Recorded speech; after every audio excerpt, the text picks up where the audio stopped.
Americans are dying a lot younger than before. See, life expectancy in the US has dropped significantly. Sure, a big part of that is because of the pandemic. Sadly, over 600,000 people have died in the US from COVID thus far, and that brought down the overall average life expectancy. So in the US, life expectancy is now just 77.3. A year earlier, it was 78.8 years. But get this, between 2018 and 2020, Americans lost almost 2 years in expected lifespan, while people of other economically advanced countries fell an average of just 2.5 months. So while US life expectancy right now is about 77.3, other countries of similar caliber stand at 80.7, while Japan is close to 85 years old. Sure, it's hopeful to assume that this trend will reverse after COVID. I mean, after the 1918 Spanish flu pandemic, life expectancy of men fell from 53 years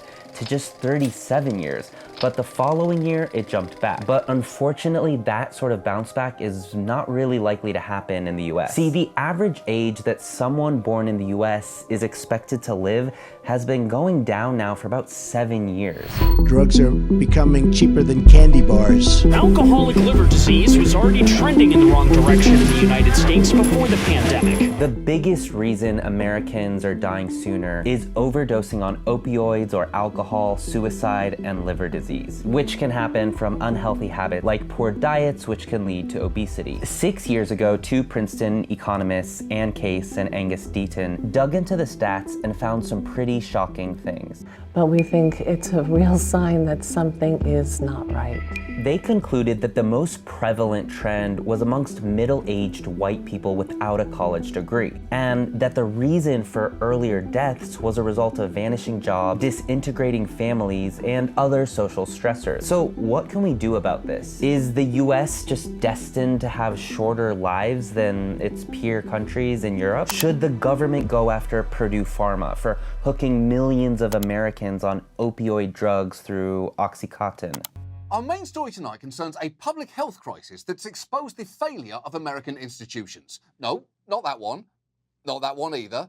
That's a good point, but not actually this time. Yep, there it is, the opioid epidemic. Take a look at this train ad I saw in New Jersey, presumably paid for by government money, hoping to raise awareness of opioid addictions. You see, this is unfortunately the American way. While other countries tend to regulate or even outright ban certain industries, the US seems to be more free, only to become reactive later. When I was in Turkey, I couldn't even get an Advil or ibuprofen from a store other than a pharmacy. Store cashiers gave me a lot of weird looks just for asking. And consider this, the US pharmaceutical industry is worth well over $1 trillion.